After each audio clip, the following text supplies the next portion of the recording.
год. Сегодня я поменял масло, выпускали у меня гидрокомпенсаторы. Я залил новое масло, новый фильтр, поставил на полусинтетику, залил 10-40.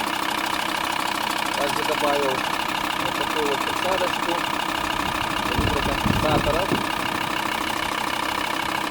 И как вы слышите, да, ствол гидрокомпенсатора.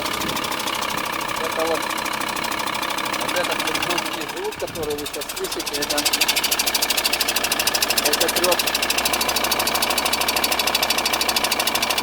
гидрогаситель, трет на крышку. Поставил новый гидрогаситель, он почему-то не подходит. Я не знаю, или там по-другому как-то сделано. В общем, он трет по крышке, трет. Я уже его снимал, подкачивал.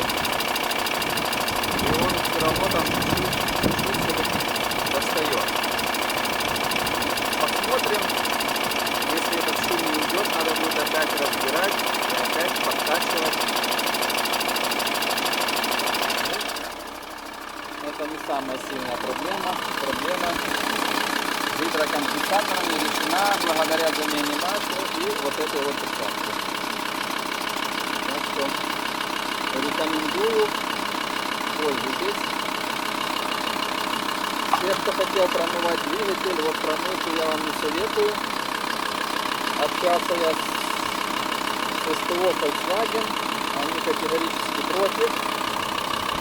Это промывки убивают все прокладки, могут убить все там подшипники,